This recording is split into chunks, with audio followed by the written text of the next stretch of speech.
একজন হেডমিস্ত্রির অধীনে কিছু শ্রমিক কাজ করে থাকে।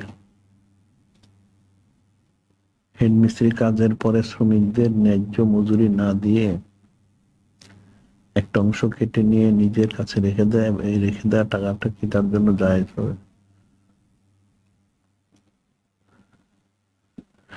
এখন শ্রমিকের যে প্রাপ্য সেটা দিতে হবে, এর চেয়ে অতিরিক্ত যদি সে নেয় সেটা আলাদা কথা, কিন্তু শ্রমিকের প্রাপ্য না দিয়ে সে রেখে দেয়, তাহলে তার তো অকুলিবে নষ্ট করা হবে, কবিরা গুনাহ হবে।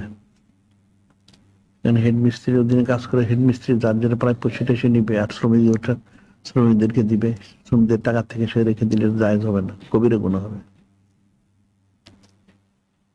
এটা হেডমিস্ত্রি বা যে যদি কেউ কোনো কন্ট্রাক্টে কোনো কাজ নেয়, তার অধীনে কিছু লোক থাকে, তাহলে যারা কাজ করবে তাদের যেটা পারিশ্রমিক পুরোটাই দিতে হবে। আর যে নিল সে তার যেটা লাভ থাকে বা যেটা তার মজুরি সেটা সে নিবে, কিন্তু তার অধীনস্থদের থেকে পয়সা কেটে সে রাখতে পারবে না, রাখলে এটা কবিরা গুনাহ হবে, হকুলি বা নষ্ট হবে। কারো পক্ষে কোনো যেটা হকুল ইবাদ বান্দার হক এটা নষ্ট করা যায় না, করলে সেটা কবিরা গুনাহ হবে। আর তাদের থেকে পয়সা কেটে রেখে দেওয়া, যেটা কিতাব আছে 1 পয়সার জন্য 700 রাকাত নামাজ দিতে হবে, না দিতে পারলে